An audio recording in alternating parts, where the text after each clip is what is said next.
Bahwa di malam ini dari sekian banyak kesibukan kita diberikan oleh Allah pertolongan untuk bisa meluangkan waktu kembali melihat, mempelajari dan memetakan kehidupan kita agar kita bisa mengetahui untuk apa kita hidup, apa yang harus kita jalani dalam kehidupan dan kemana arah kehidupan ini sampai kembali kita kepada Tuhan yang menciptakan kita, yaitu Allah Subhanahu wa Ta'ala.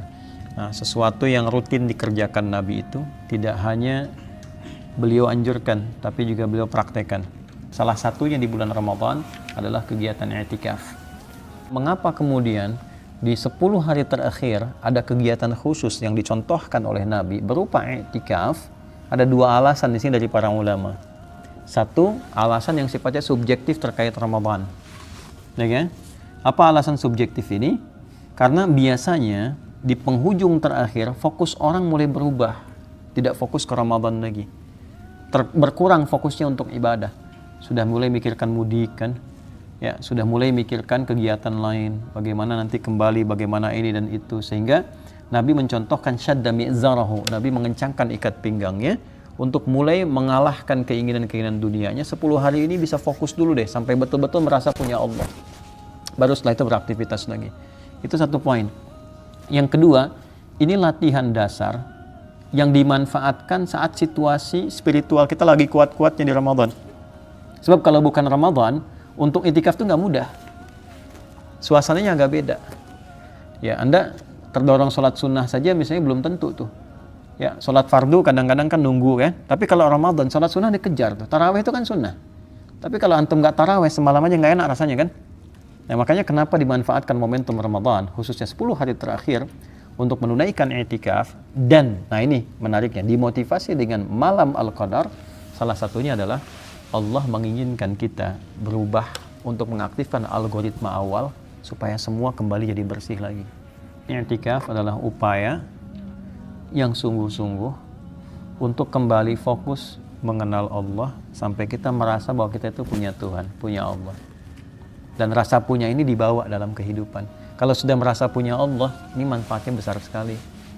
Maka yang pertama, coba cari rumah Allah, masjid, sholat gitu ya. Nah sekarang i'tikaf wal'akifina, dan ditetapkanlah kemudian itu sebagai tempat i'tikaf. Nah apa yang dikerjakan saat i'tikaf itu tinggal kita urut satu-satu. Yang pertama, ruka'is sujud untuk orang sholat. Jadi saat i'tikaf, amalan yang pertama perbanyak sholat. Dulu. Sholat itu dari kata silah, artinya tersambung, terkoneksi, terhubung. Ibadah yang melatih kita terhubung dengan Allah namanya sholat. Makanya kenapa sholat secara bahasa disebut doa, karena setiap berdoa kita terhubung sama Allah. Isi sholat semuanya doa. Nah, jadi waktu-waktu 10 hari Ramadan ini kalau mau i'tikaf, yang dianjurkan pertama kali perbanyak untuk sholatnya, sehingga sampai merasa terkoneksi sama Allah, punya rasa, punya frekuensi.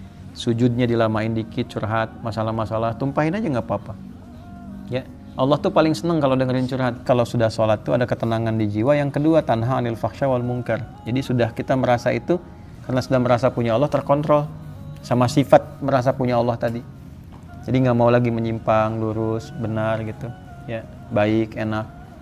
Yang kedua, ini memetakan program supaya nggak bingung.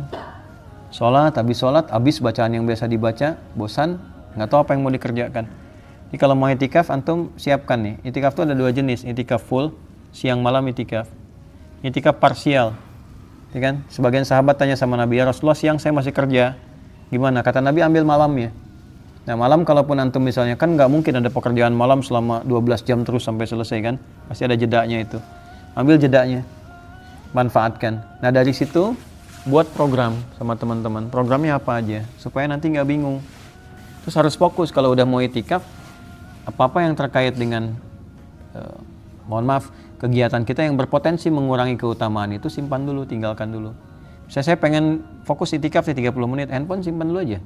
Simpan dulu yang lain sampai kita merasakan nikmatnya itu. Nikmat i'tikaf. Nah, nanti kalau belum dapat kenikmatan besoknya lanjutkan. Ya maksudnya dari 10 kali nggak bisa mendapatkan rasa itu, pasti ada ya. Yang terakhir, ini poin yang paling penting. Coba setiap kita menilai diri kita dengan posisi, dengan keadaan. keluarkan ayat-ayat terkait dengan profesi kehidupan kita. Anda kerja apa sih? Aktivitasnya apa?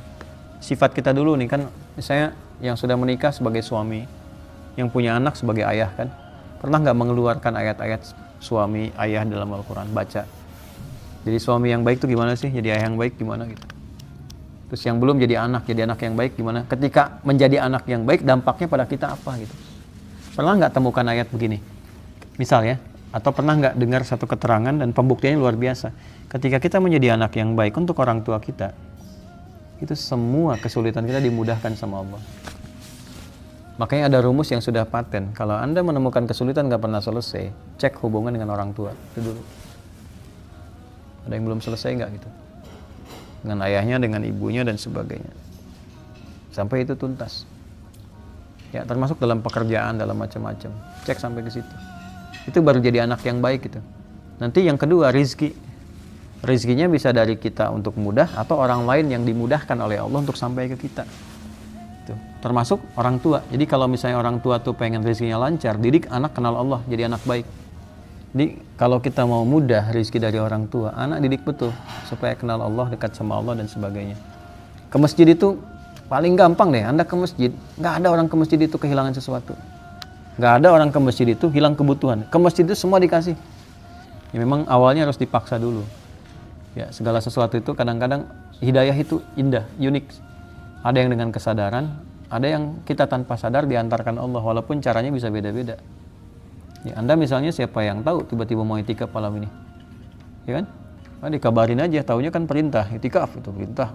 Itikaf kan? Ya, tahu-tahu begitu begini diminta ngajinya serius gitu. Itu pilihan baik kita semua. Pada akhirnya yang pasti kita akan pulang. Kita kembali sama Allah. Artinya kalau sudah itikaf, semangat. Itikaf harus bisa mengentaskan semua persoalan. Itikaf jangan takut dengan masalah. Jadi kalau Anda keluar dari masjid, besok jalani aktivitas, harus lebih semangat, bekerja lebih semangat. Belanja masalah, selesaikan.